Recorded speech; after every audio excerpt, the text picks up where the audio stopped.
Српска листа се враќа на власт во косовските општини со мнозинско српско население, 2 години откако србите ги бојкотира вонредните локални избори на северот на земјата. По вчерашните редовни локални избори на Косово, председателот на Српска листа Златан Елек изјави дека убедливо победиле во 9 од 10 општини со мнозинско српско население. За све наши граѓани Ке имаме двотретинско мнозинство во сите 10 општини, а она што е најважно е дека 4 општини северно од Тибар се вратени во српски раце.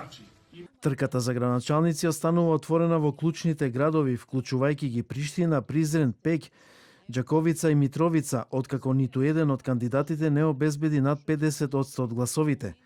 Според прелиминарните резултати, 21 општина ја завршува трката уште во првиот круг. Демократската партија на Косово победи без втор круг во Урошевац и Скендерај, додека движењето Самоопределување успеа да обезбеди победа без втор круг во Каменица, Подуево и Штиме.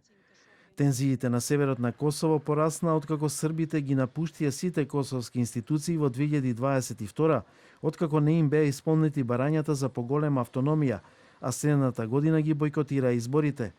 Поради тоа кандидатите на партиите на косовските албанци победија на изборите во Косовска Митровица, Лепосавич, Звечан и Зубин Поток, што доведе до судири во кои се вмеша и КФОР. Централната изборна комисија соопшти дека изборниот процес генерално поминал мирно. Сепак косовската полиција и државното обвинителство иницираа 2 случаи за нарушување на тајноста на гласањето и нарушување на слободното одлучување на гласачите.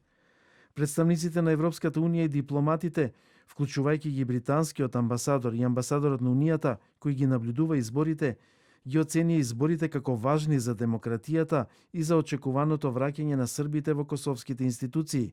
Вториот круг на локалните избори на Косово, во општините каде што ниту еден кандидат не освои над 50% од гласовите, е закажан за 2 ноември.